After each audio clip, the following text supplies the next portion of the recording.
ఏదైతే నిజాలు తెలుసో ఆ నిజాలన్నీ కూడా ప్రజలకి పూర్తిగా అర్థమవుతాయి.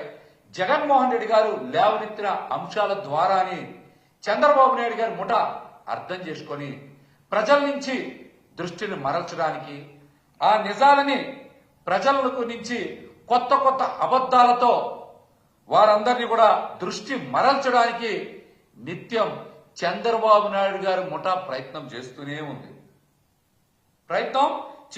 ఉంది. అందుకనే రాజ్యాంగబద్ధంగా ఏర్పడినటువంటి సంస్థల నుంచి గాని, కోర్టులు గాని, జడ్జిలు గాని ఎవరు కూడా ట్రయల్ చేయకుండానే ఎల్లో ముఠ ట్రయల్ చేసేస్తా ఉంది. ఇక్కడ రాజ్యాంగబద్ధంగా ఏర్పడినటువంటి సంస్థలు గాని, కోర్టులు గాని, జడ్జి గారులు గాని ఎవరు కూడా ట్రయల్ చెయ్యకుండానే ఎల్లో ముఠ ట్రయల్ చేస్తోంది. ఎంత దుర్మార్గం ఇది! జగన్మోహన్ రెడ్డి గారి మీద కావాలనే విష ప్రచారం చెయ్యాలని, బురద జల్లాలని నిత్యం ఇదే పని పెట్టుకుంటా ఉంది. ఎల్లో ముఠ ఇదే పని పెట్టుకుంటా ఉంది. వాళ్లే ఆరోపణలు చేస్తారు, వాళ్లే ఆధారాలు ఉన్నాయంటారు.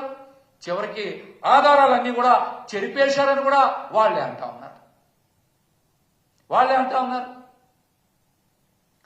ఇవన్నీ ఎందుకు చేస్తా ఉన్నారంటే, ఈ లిక్కర్ పాలసీలో ఏదో స్కామ్ జరిగిపోయిందని ఒక కట్టుకథ అల్లి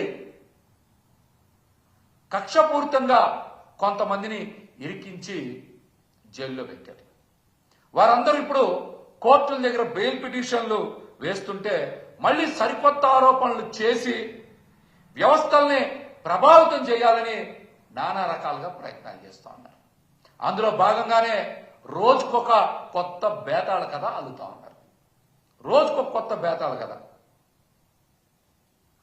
మొన్నటి వరకు రకరకాల మాటలు మాట్లాడారు.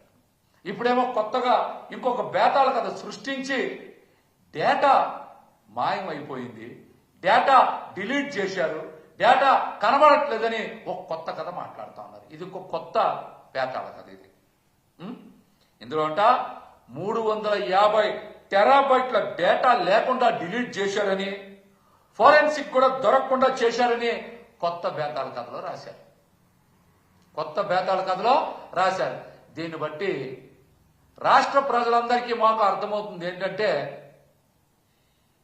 ఈ ప్రభుత్వం దగ్గర ఎట్లాంటి ఆధారాలు లేవు, ఇదంతా పెద్ద కట్టు కథ అని రాష్ట్ర ప్రజలకి మాకు చాలా స్పష్టంగా అర్థమవుతుంది. మీరు మనుషుల్ని బెదిరించి, లొంగ తీసుకొని, భయపెట్టి, ప్రలోభపెట్టి తీసుకున్నటువంటి తప్పుడు వాంగ్మూలాలు, స్టేట్మెంట్లు తప్ప ఈ ప్రభుత్వం దగ్గర ఆధారాలు గాని, ఎవిడెన్స్లు గాని లేదనేది చాలా స్పష్టంగా అర్థమవుతోంది. ఇప్పటి వరకు వివిధ సందర్భాల్లో గాని, కోర్టుల్లో గాని, విచారణ సందర్భాల్లో గాని ఒక్కటంటే ఒక్క ఆధారాన్ని కూడా కూటమి ప్రభుత్వం చెప్పలేకపోయింది.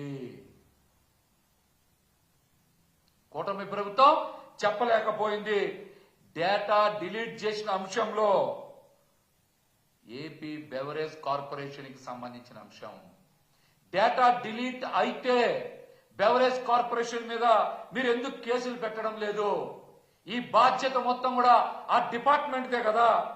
మరి అంత పెద్ద తప్పు చేస్తే మరి ఆ కార్పొరేషన్ మీద కానీ, మీరు అక్కడ పనిచేస్తున్న వాళ్ళ మీద కానీ ఎందుకు కేసు పెట్టట్లేదని మేము సూటిగా ప్రశ్నిస్తా ఉన్నాం. ఈ అంశం మీద మీరు రాష్ట్ర ప్రజలకు సమాధానం చెప్పాలి.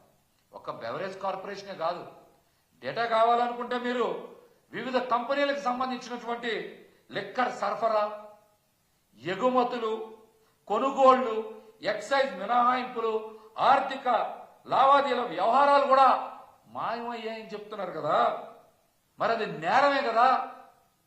మరి ఆ కంపెనీల మీద కేసులు ఎందుకు పెట్టట్లా? మీరు డేటా మాయమైతే ఆ బాధ్యత బెవరేజ్ కార్పొరేషన్ది, మరి వాళ్ళ మీద కేసులు పెట్టట్లా. అట్లాగే కంపెనీల దగ్గర నుంచి కూడా డేటా మాయమైందని చెప్తున్నారు. మరి ఆ కంపెనీల మీద కూడా మీరు కేసులు ఎందుకు పెట్టట్లా? ఇది ప్రభుత్వం తరఫున కార్పొరేషన్ చేసినటువంటి వ్యాపారం అంతా ఏదో తోపుడు బళ్ళ వ్యాపారం లాగా, రోడ్ల పక్కన చేసుకునే వ్యాపారం లాగా మీరు భావించి ప్రచారాలు రాతలు రాస్తున్నారన్నట్టు అనిపిస్తోంది అందరికీ కూడా. అందరికి అలా అనిపిస్తోంది. దేశంలో ఏదైనా కంపెనీ చట్టబద్ధంగా రిజిస్టర్ అయితే వాటి కార్యకలాపాలు కానీ, ఉత్పత్తులు కానీ, సరఫరా కానీ, ఎండ్ యూజర్ కానీ ఇదంతా క్రమ పద్ధతిని జరుగుతుంది. అన్ని వ్యవహారాలు డిజిటలైజేషన్ ప్రక్రియ ఉంటుంది. ఆ మేర పన్నుల చెల్లింపులు, మినహాయింపులు కూడా కంపెనీలు పొందుతాయి. ఒకవేళ డేటా బెవరేజ్ కార్పొరేషన్ దగ్గర కనుక లేకపోతే, డిలీట్ అయితే మీరు సంబంధిత డిపార్ట్మెంట్ల దగ్గర నుంచి, వివిధ ఏజెన్సీల దగ్గర నుంచి డేటా తీసుకోవచ్చు కదా. వాళ్ళ దగ్గర డేటా ఉంటుంది కదా. ఎందుకు ఈ అంశాలను ప్రస్తావించారు మీరు? ఒక కంపెనీ మరొక కంపెనీకి ముడి సరుకు పంపితే ఆ కంపెనీ దగ్గర డేటా ఉంటుంది. సప్లై చైన్ లో ఇతర కంపెనీలు అన్నిటి దగ్గర కూడా సప్లై చేస్తే డేటా ఉంటుంది. చివరికి పన్ను ఏ ఉత్పత్తుల ఆధారంగా వేశారో ఆ డిపార్ట్మెంట్ల వద్ద కూడా డేటా ఉంటుంది. మరి అలాంటప్పుడు ఇంత డేటా లేదని ఏ విధంగా చెప్పగలుగుతారు? ఏ విధంగా చెప్పగలుగుతారు? డేటా లేదని చెప్పడం కట్టుకథ కాదా? కట్టుకథ కాదా? ప్రజల్ని ఏమార్చాలని చూస్తారా?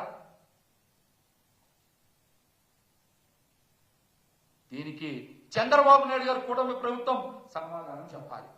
ఒకవేళ డేటా కనుక లేకపోతే ఈ చైన్లో అందరూ కూడా నేరం చేసినట్టే కదా. మరి వాళ్ళందరి మీద కూడా కేసులు పెట్టాలి కదా.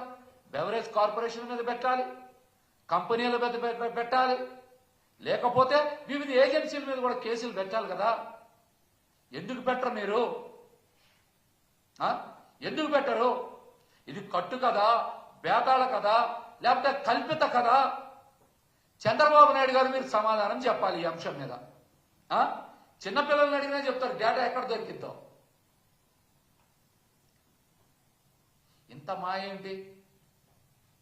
ఇంత దుర్మార్గం అసలు. ఇక్కడ మద్యం తయారు చేసిన కంపెనీల నుంచి బెవరేజ్ కార్పొరేషన్ కి మద్యం సరఫరా అవుతుంది. అక్కడి నుంచి ప్రభుత్వ దుకాణాలకి, అక్కడి నుంచి ఎండ్ యూజర్లకు వెళ్తుంది. ఈ ప్రక్రియ మొత్తంలో కూడా క్యూఆర్ కోడ్ అన్నది చాలా చాలా కీలకమైనటువంటి అంశం. క్యూఆర్ కోడ్ అనేది కంపెనీల దగ్గర నుంచి బెవరేజ్ కార్పొరేషన్ కి, బెవరేజ్ కార్పొరేషన్ నుంచి ప్రభుత్వ మద్యం దుకాణాలకి, ప్రభుత్వ మద్యం దుకాణాల నుంచి ఎండ్ యూజర్లకే వెళ్తుంది కదా. ఈ ప్రక్రియ మొత్తంలో కూడా క్యూఆర్ కోడ్ అనేది చాలా కీలకం. మరి ఆ క్యూఆర్ కోడ్ని చూసుకుంటే ఎంత సరుకు వచ్చింది, ఎంత సప్లై అయింది, ఏ బ్రాండ్ ఎంత మేరకు వెళ్తుంది అన్న దానిపై చాలా స్పష్టమైన సమాచారం ఉంటుంది కదా. అట్లాంటి వ్యవస్థల్లోనే డేటా చెరిపేశారని, డేటా దొరకట్లేదని తప్పుడు రాతలు రాయడం దేనికి సంకేతం? ఈ ప్రభుత్వం అభివృద్ధి చేయలేదు, సంక్షేమం చేయలేదు, అంత మాయా బోటక ప్రచారమే. ఏదో చేస్తున్నట్టు భ్రమలు కల్పించడం, ఈ అన్నిటి నుంచి ప్రజల్ని పక్కదారి పట్టించడానికి రోజుకొక కథ సృష్టించడం, రోజుకొక కథ సృష్టించడం. మరి ఇవన్నీ పై అంశాలన్నీ కూడా మనం చూసుకుంటే ఈ ప్రభుత్వం దగ్గర ఎట్లాంటి ఆధారాలు లేవు. జగన్మోహన్ రెడ్డి గారి హయాంలో లిక్కర్ పాలసీ చాలా పారదర్శకంగా అమలు జరిగింది. ఎటువంటి స్కామ్ జరగలేదన్నది చాలా స్పష్టంగా అర్థమైంది, చాలా స్పష్టంగా అర్థమవుతుంది.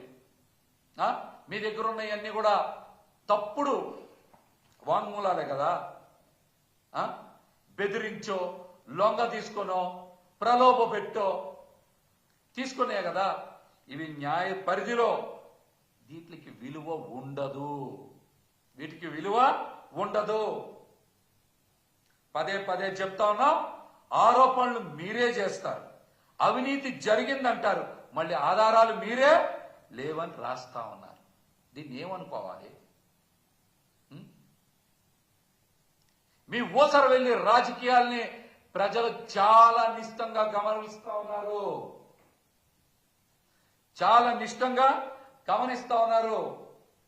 అసలు కూటమి ప్రభుత్వానికి కానీ, మంత్రులకు కానీ, ఆ నాయకులకు కానీ అసలు క్లారిటీయే లేదు.